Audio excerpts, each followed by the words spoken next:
여러분 잘 알죠? 우리가 계속 로마서를 지금 지난주에도 1절부터 11절까지 8장 11절까지 했고 이제 오늘 12절부터 25절까지 말씀인데 이 로마서는 원래 이 죄, 사람은 모든 사람이 죄를 지었는데 예수 그리스도를 통하여 구원받는다는 거예요. 그렇죠? 근데 그 예수로 구원받은 사람들은 성화의 삶을 살아가야 돼요. 그렇죠? 성결한 삶을 삶을 통하여서 하나님의 영이 우리 가운데 충만해지는 거예요. 그렇게 우리는 뭘 느끼게 되냐면은 우리의 모든 주권은 하나님께 있다고 하는 거예요. 그렇죠? 그 하나님께로부터 우리에게 하나님의 그 주권이 있음을 우리가 성화된 삶을 통해서 완전히 느낀 통해서 우리는 그걸 가지고 어떻게 세상 가운데 봉사하는 삶을 살아가는 것이 이게 로마서에 아주 맹맥히 흐르는 주제입니다. 여러분 그것을 잘 느끼십니까? 잘 이해하고 있습니까? 그렇게 사시길 좀 축원드리겠습니다. 근데 우리가 분명히 알아야 돼서 오늘 이제 말씀드리는 것은 10절서부터 25절까지 말씀인데 우리 지난주에 이제 우리에게 중점적으로 얘기했던 것은 이거예요. 우리 너는 생명의 성령의 복으로 살 것이냐 아니면은 죄와 사망의 복으로 살 것이냐 이거예요. 그럼 뭘로 살기로 원하십니까? 생명의 성령의 법을 살기를 좀 축원드리겠습니다. 죄와 사망의 법은 율법적인 삶을 살아가는 거예요. 너희 사람 죽여. 너희 법을 갖다 범했지. 너는 사형. 너는 징역 30년, 15년. 막 이렇게 그러한 것을 하는 것이 아니라 생명에서 성령의 법으로 성령이 우리 가운데 오심을 통하여서 영적인 그런 성령의 삶을 살아야 된다는 거예요. 할렐루야. 예수 그리스도가 이 땅에 오신 그러한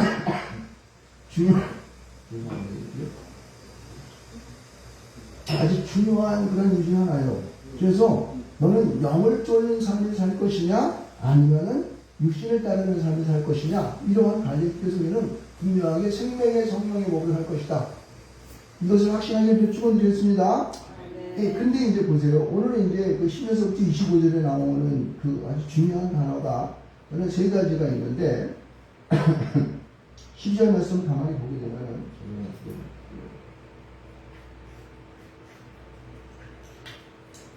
완전히 이제 저는 목이 아파가지고 기관지 아프고 경기 오면 기관지가 안 맞아요. 10절 가운데에서 이 아주 굉장히 특이한 단어가 나타납니다. 그게 뭔 것 같아요? 12장 중반에 보게 되면은 그러므로 형제들아 우리가 빚진 자로 되래. 육신에서 져서 육신대로 살 것이 아니라 이 말씀 뭔지 알죠? 여기서 보면은 여기서 지금 사도 바울이 우리에게 주는 말씀 가운데 빚진 자라고 합니다. 여러분 무엇을 빚졌습니까? 여러분 하나님 앞에서 무슨 빚을 진데 무슨 뭐가 빚을 줬어요? 여러분 이 빚진 자 오늘 우리가 이제 전하는 말씀의 주제가 빚진 자의 빚인데 자기가 삶을 살면서 내가 얼마나 사람들이 빚을 지고 있는가를 느끼는 삶이 굉장히 중요해요. 특히 우리는 영적으로 하나님 앞에 살아가는 사람들이니까 예수를 통한 사람이니까 하나님께 우리는 얼마나 빚을 지는 것인가를 우리는 알아야 돼요. 우리 마태복음에 보게 되면은 무슨 얘기가 나와요? 마태복음 몇 장입니까? 18장 보면은 3절부터인가요? 보면은 만달란트 빚진 자와 100데나리온 빚진 자에 대한 이런 얘기가 나오죠. 많은 빚을 진 사람들은 그 무게가 무거워서 이제 그 행해야 할 일이 이제 그 만달란트의 그 값을 행하고 근데 100달란트의 빚진 자는 이제 그 값이 가벼워서 하는 것. 물론 거기서 그런 비유가 아니에요. 제가 한번 설명했는데. 근데 이제 만달란트 빚진 자, 거기서 이런 얘기죠. 만달란트 빚진 자가 100달란트 빚진 안지 자기 동료를 붙잡아다가 감옥에 집어넣었잖아요. 너는 만달란트는 빚지는데도 동료를 갖다가 그렇게 감옥에 집어넣느냐 하면서 그를 하나님께서 책망하시고 도래하시고 그런 얘기가 나오죠. 잠시만, 여러분. 우리의 마음의 무게가 하나님께 내가 얼마나 빚을 졌는가에 따라서 그는 그 빚진 자의 온전한 삶을 살 수 있습니다. 그거예요. 우리는 여러분 살면서 내가 하나님 앞에 얼마나 빚을 졌는가라고 하는 그런 무게감 속에 살아가야 되는 거야. 이것을 느낄수록 우리는 하나님 앞에 더 큰 일을 하게 되고 이 세상을 향하여 큰 일을 감당할 수 있습니다. 아멘. 이게 굉장히 중요해요. 그래서 이 빚진 자의 삶은 어떤 삶을 살아가야 되냐면요. 여기 오늘 그 말씀 속에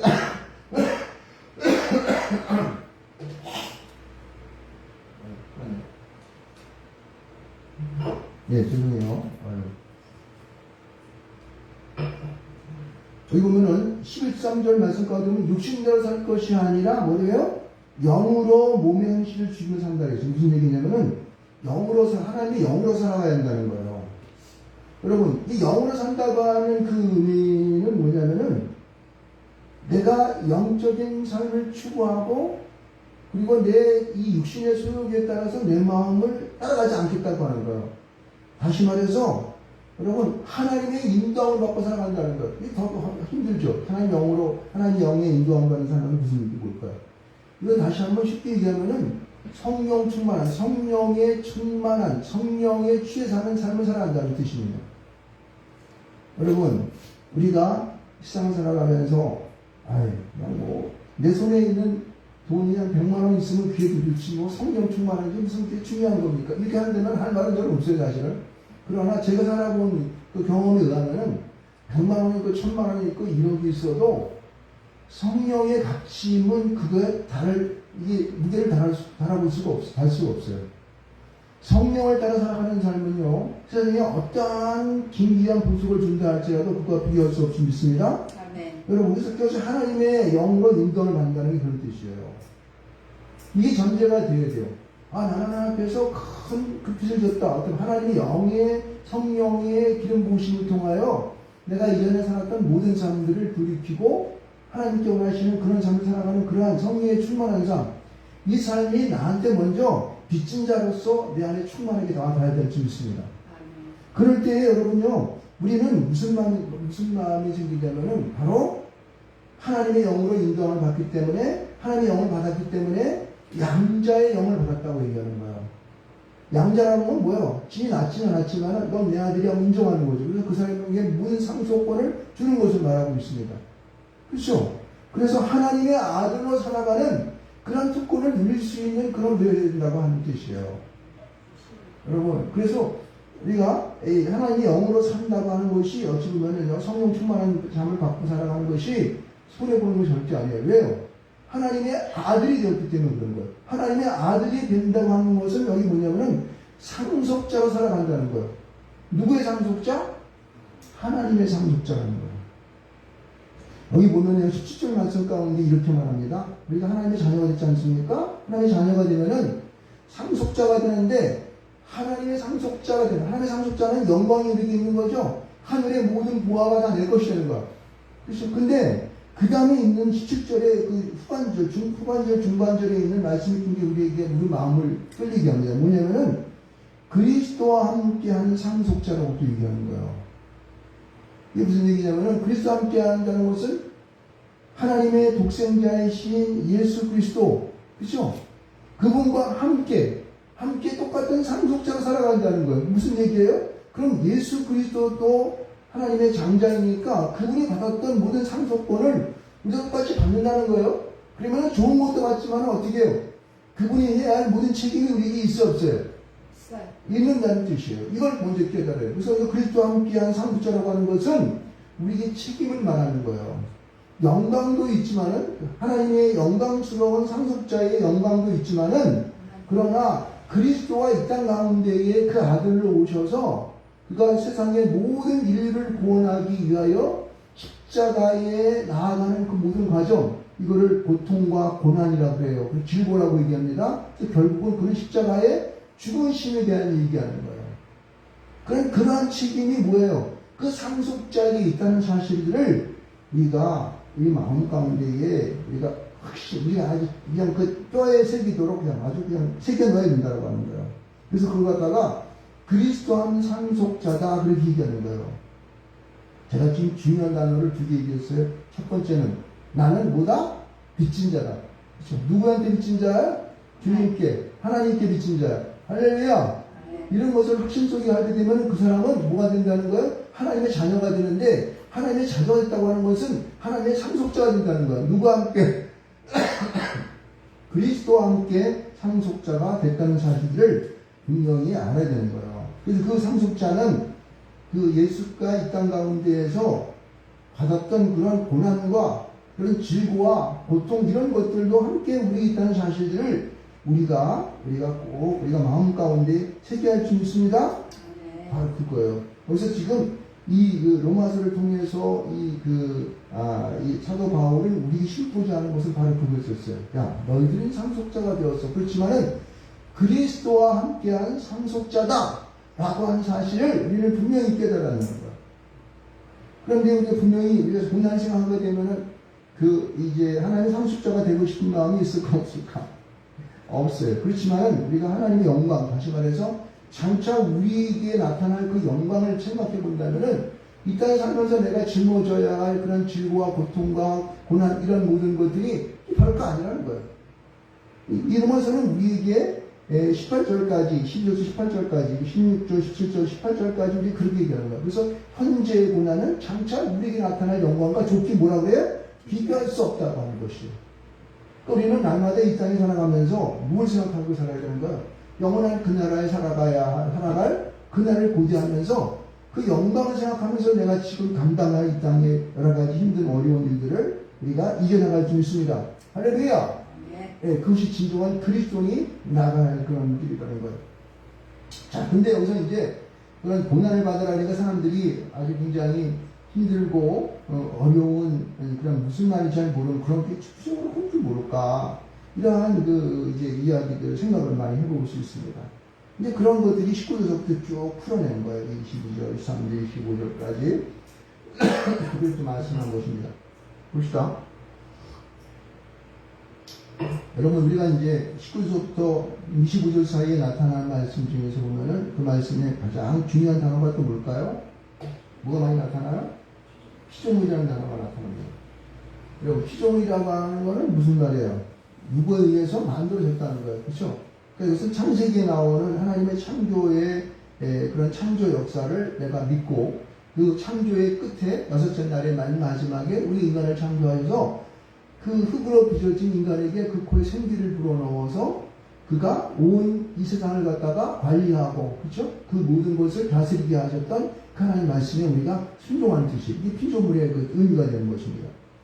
그래서 우리가 이 세상 가운데 살아가는 피조물로서 피조물은 물론 우리 인간만 만든 게 아니라 세상에 있는 모든 세상의 만물을 다 만들었죠.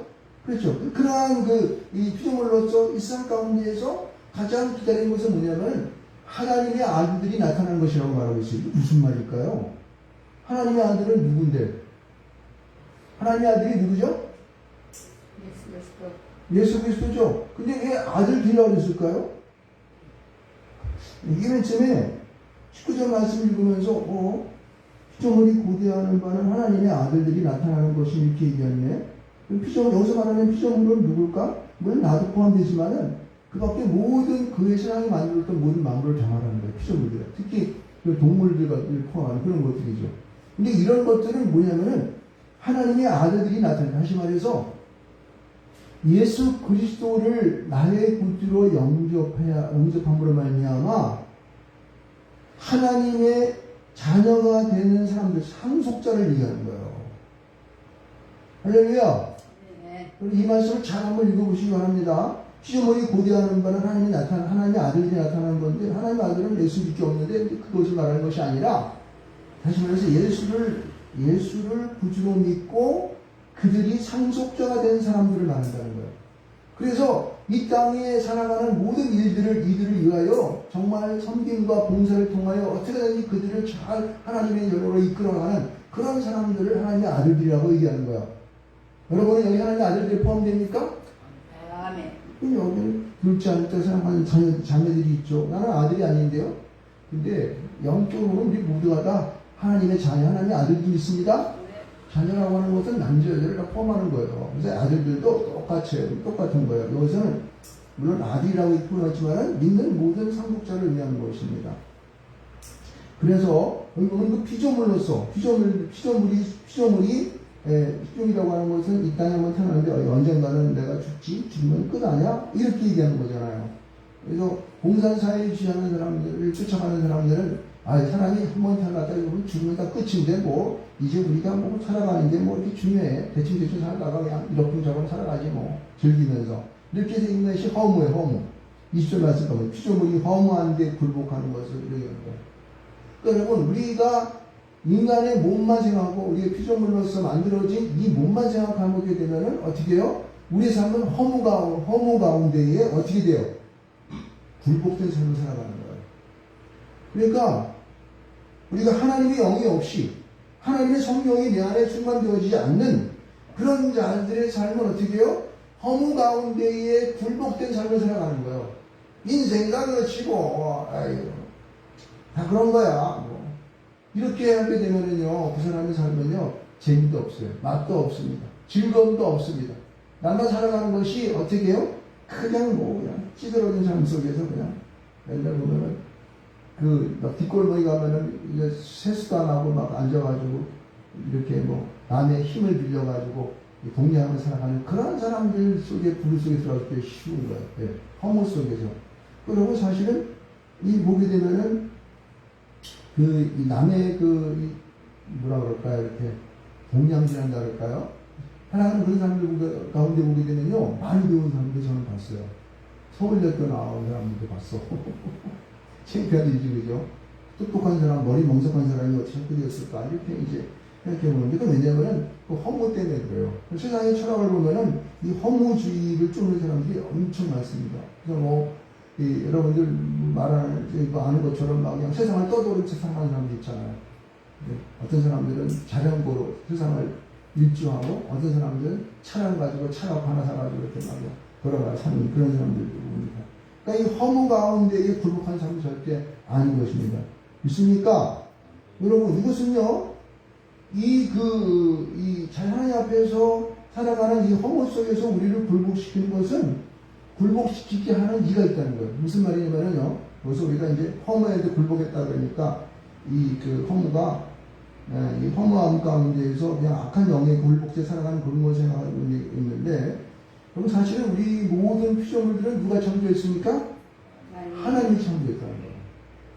그러니까 우리는 살아가는 모든 삶에 하나 되어진 모든 것들을 우리가 하나님의 피조물을 만드신 이 하나님이 우리 가운데 있음에 대한 그러한 우리 인간적인 그러한 우리의 마음, 우리의 속성들을 깨달아야 한다는 거예요.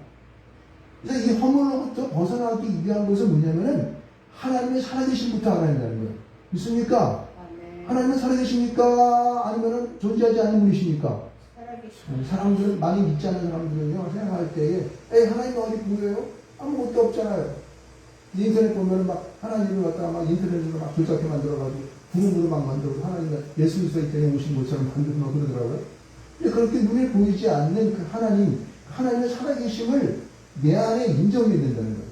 인정할 때에 우리는 어떻게 해요? 그 허물로부터 허물로부터 쫓아내버리고 하나님께로 굴복해 나가는 것입니다. 있습니까? 아멘. 살아있는 성령의 생명의 법으로 살아가는 그 삶 속으로 우리 포함되어 간다는 뜻이에요. 여러분, 우리는요, 하나님께서 우리의 모든 허물로부터 우리 갖다 구출하기 위해서 어떻게 하냐면은 하나님밖에 없는 예수 그리스도 그 하나님의 아들을 이 땅 가운데 우리에게 던져준 거예요. 그래서 그가 우리의 모든 죄를 짊어지고 십자가의 죽으심을 통하여 믿는 모든 사람들이 어떻게 해요? 생명의 부활로 이 땅 가운데 나온 거예요. 우리 오늘 찬송 가운데 아까 보니까 우리 사모님 막 찬송하던데 161장 한번 찬양 한번 해볼까요? 할렐루야 우리 위해서 160장 찬양 한번 해보겠습니다. 어저께 내일 갔다 오늘 피곤해가지고 좀 꼭 계시는 분들이 계셔. 161장 한번 찬양 할렐루야 우리 위해서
분명한 것은 그 허물로부터 우리를 굴복시키는 것은 누구다? 하나님을 굴복시키는 거예요.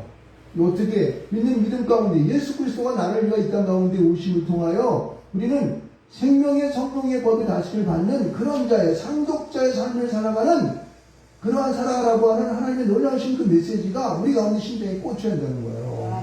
그리고 이거보다도 하나님 예수 그리스도의 부활과 함께 우리도 같이 영원한 그날에 살 수 있다고 하는 그런 진정한 굴복이 하나님의 자녀된 굴복이 우리 안에 있어야 한다는 것입니다. 있습니까? 아멘. 여러분 이거 굉장히 중요한 거예요. 그래서 우리가 이 썩어짐의 종, 다시 말해서 종이라고 것은 뭐예요? 종이라고 하는 것은 우리를 아무 일도 못했고 권고하는 거야. 육신적인 삶 속에서 우리는 난 죽을 수밖에 없어. 그럼 끝이야. 라고 하는 그런 잘못된 허물적인 세상 이런 삶 속에서 막 갇힌 그냥 거기서 헤어나지 못해가지고 그냥 우리 인생이 이렇게 고달고 이런 삶으로부터 어떻게 되는 거예요? 여기 보면은 뭐라고 하냐면은 하나님의 자녀들의 영광의 자유에 이른날 무슨 얘기냐면은요 그런 구속된 삶 다시 말해서 그런 죽을 수밖에 없는 더러운 삶 속에서부터 벗어나기 위해서 예수 그리스도의 부활하심을 통하여 어떻게 돼요? 새로운 영광의 자유를 누리는 그런 삶 가운데로 우리를 끌어간다는 거예요. 누가? 하나님의 놀라우신 그 메시지가 그 아들이 땅에 주셔서 너희는 자유하게 되었어. 그 영광의 자유를 이루는 상속자의 삶을 살아가는 그런 자로 우리를 이제 이끌어간다는 것입니다. 보세요. 22절 말씀 가운데 보면은 여기서부터는 이제 우리가 이 소망이라는 말을 우리에게 주면서 우리가 보다 더 우리의 삶이 그러한 고통과 탄식과 그러한 우리 고난의 그런 삶만이 아니라 그러한 영원한 나라를 바라보는 그러한 성령에 충만된 삶을 살게 하는 그런 소망이라는 단어를 썼어요. 누구에게? 피조물에게. 보세요. 그러니까 하나님의 아들들이 나타나게 되면은 그들에게 뭐가 들어가는 것이에요? 그 피조물들에게 뭐가 들어가는 거예요? 소망이 들어가는 거예요. 소망이. 소망이 그런 탄식과 고통과 그냥 정말로 어찌할 수 없는 그런 고난 속의 내 삶이 이제 이거로 끝나는 것이 아니라 요거를 잘 이겨내고 믿음 가운데 살게 되면은 예수를 믿는 믿음으로 말미암아 우리는 어떻게 된다? 영원한 그날에 갈 수 있는 영원한 하나님과 동의하는 하나님의 권위는 그러한 신천지라고 하면 안 되죠. 그렇게 신천지 이상한 말입니다. 하늘나라의 그러한 아주 놀라운 축복된 주님과 동행하는 그러한 우리의 그런 에덴 동산의 삶과 같은 그날을 소망할 수 있는 마음이 우리 가운데 있다는 거예요. 여기 2, 3절의 말씀 가운데 보면은 그거를 뭐라고 이렇게 얘기하냐면 그런 삶을 살아갈 수 있는 자들을 뭐라고 하냐면은 성령의 열매를 맺어가는 사람. 성령의 열매. 여기 보면은 이 사도 바울이 자기와 함께한 사람들을 뭐라고 얘기했냐면은 성령의 처음 익은 열매를 받은 우리라고 표현하고 있습니다. 여러분 성령 받으셨습니까? 아멘. 성령의 열매를 맺어간 삶 사시기 바랍니다. 아멘. 그 사람들은요 기쁜 사람인 거예요. 똑같은 기차여행을 하고 쭉 떠나지만은 맛있는 거 먹고 그리고 아주 옛날에 그 구옥들을 보면서 그런 기쁨을 누리는 그런 선풍기 그 에어컨 시원한 바람을 느끼면서 거기서 행복함을 느끼는 것보다도 산천을 바라보고 바다를 바라보고 그 세상에 되어진 모든 그런 이치를 보면서 하나님 앞에서 우리가 그런 구원받음에 대한 신선함을 느끼게 되는 거예요. 청량함을 느끼게 되는 거예요. 즐거움을 느끼게 되는 거예요. 기쁨을 느끼게 되는 거예요. 믿습니까? 바로 그것이 우리 가운데에 우리 가운데 몰려드는 거예요. 이것을 갖다가 몸의 속량을 갖다 그렇게 얘기하는 거예요. 속량은 뭐예요? 예수께서 그 몸값을 30냥 은 30에 팔렸잖아요. 그렇죠. 그래가지고 그 다른 유다가 그걸 받고 그걸 갖다가 던져줌으로 말미암아 그것이 피밭이 되고 나중에 그런 베라트도 죽지만 그러나 그런 은 30에 자기 밖에 안 되는 우리 인간들의 그 몸뚱아리가 그거로 끝나는 것이 아니라 예수 그리스도의 십자가의 죽으심을 통하여 영원한 나라를 바라볼 수 있는 부활의 역사를 부활의 놀라운 축복을 받을 수 있는 그러한 성령의 익은 열매로 살아가는 우리가 중요한다는 것입니다. 할렐루야. 여러분 우리가 이 땅에 주어지는 우리의 삶들이 결코 여러분요 그런 고난과 고통으로 끝난다면 얼마나 비참한 것입니까? 조금만 바이러스가 침입하게 되면 감기 걸려가지고 목소리도 안 나오고 태태대면서 예? 얼마나 고통스러워요. 그러나 육신적인 그런 삶이 나에게 주는 그런 끝이 아니라 우리는 살아있는 하나님의 놀라우신 그 성령의 기름 부으심을 통하여서 이 땅을 갖다가 이 땅에 살아 우리에게 물려오는 그런 고통과 고난과 그런 아우칠과 주는 모든 그런 십자가의 고통을 주는 모든 것들을 이겨낼 수 있는 그런 어떻게요? 성령의 충만한 삶, 성령의 능력 있는 삶을 살아간다는 거예요. 그것이 우리에게 영안이 열리고 우리에게 축복된 그런 길들을 우리에게 제시하고 성령의 이끌을 받는 그런 삶을 살아가는 것이죠. 그래서 우리는 이때까지 우리에게 이르게 오는 그런 성령의 열매를 맺어가는 소망과 관련하는 그런 삶을 위해서 우리는요, 여기 성령은 뭐라고 얘기냐면은 참음으로 기다릴지니라를 비교하고 있어요. 그러니까 여러분, 우리가 하나의 소망 가운데 바라보는 것은 눈에 보이는 거예요? 보이지 않는가? 보이지 않는 거예요. 그렇죠? 그러니까 눈에 보이는 그런 시각적인 것에 의해 흥분하지 말고, 그것만 추구하지 말고, 눈에 보이지 않는 소망스러운 삶, 영원한 천국을 바라보는 그 소망스러운 삶, 영적인 삶, 성령 충만한 삶, 그렇죠? 성령이 기름 부으는 그런 삶을 바라보면서 우리는 우리에게 참음으로 우리가 인내하면서 이 땅 가운데에 우리가 몸의 속량을 기대하고 분명히 말하고 있습니다. 할렐루야. 여러분, 우리에게 주어지는 그 삶 속에서 우리는 불편하지 말아야 돼요. 이 땅에 살아간 사람을 가만히 보게 되면 우리가 그렇잖아요. 하나님은 나를 갖다가 왜 이렇게 만드셔가지고 이렇게 그냥 힘들고 어렵고 말이야. 똑똑한 사람처럼 말이야. 우리가 여기 누가 이재용이처럼 돈이 좀 많아가지고 우리 이 정도 감옥 갔다 왔지 않습니까? 감옥 갔다 왔는데 그러고 말고 돈 많이 벌어가는 그러한 이재용 말하는 거예요. 그런 사람 좀 재미 좀 있게 해가지고 말이야. 돈 좀 많이 벌고 그래가지고 뭐 보트하고 막 바다도 나가서 시원하게 한번 달려보기도 하고 해외여행도 열심히 하고 막 그래가지고 그 뭐예요? 그렇게 큰 배 타고 다니는 거 못 사니? 예? 예, 크루즈에도 한번 가고 그렇게 사람이 느꼈는데 왜 이렇게 만들었지? 라고 말할 수 있습니다. 그러나 분명한 것은요, 우리가 구장 가운데 보게 되면은 하나님께서 지능으로 우리를 만들었는데 하나님은 천 있을 그릇도 있고 귀 있을 그릇도 있고 또 중간 것도 있을 겁니다. 여러 가지 쓰는 그릇 따라 만드는 것처럼 우리에게 주어진 삶은 우리의 탤런트에 따라서 그 나름대로 의미가 있다는 것입니다. 있습니까? 그럼요. 그런 거예요. 보석 담는 그릇이면 밥그릇도 있어요. 또 우리는 밥그릇이 된다면 밥그릇으로서의 그런 자기의 주어진 삶을 살아가는 거예요. 있습니까? 쉬는 시간을 살아가다 보면은 하나님께서 언젠가는 이 땅에 오셔서 우리를 수고했다. 네가 이제 달란트를 10개를 남겼구나. 5개를 남겼구나.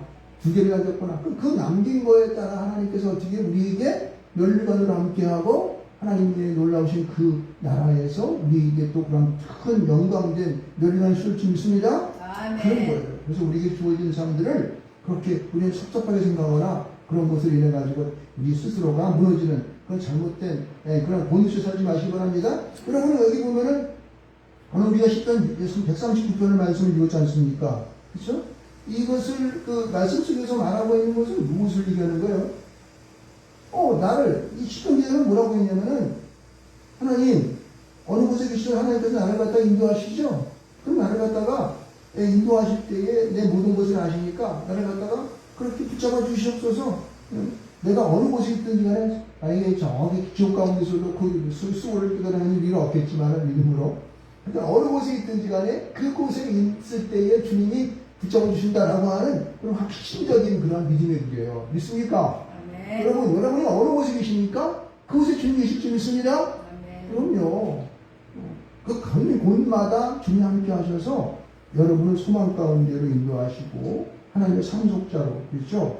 물론 빚진 자로서의 그런 큰 마음을 갖고 상속자로 살아가는 그런 올바른 우리에게 선택된 하나님의 아들의 삶사하시길 좀 축원드리겠습니다. 그래서 바로 성령의 어떻게 해요? 법에 생명의 성령의 법으로 살아가는 거예요. 그렇죠? 그 믿음 속에서 내 주어진 삶을 정말 그 영화로운 앞으로 우리에게 주어질 그날을 바라보는 그러한 하나님의 온전한 삶 되시기를 좀 축원드리겠습니다.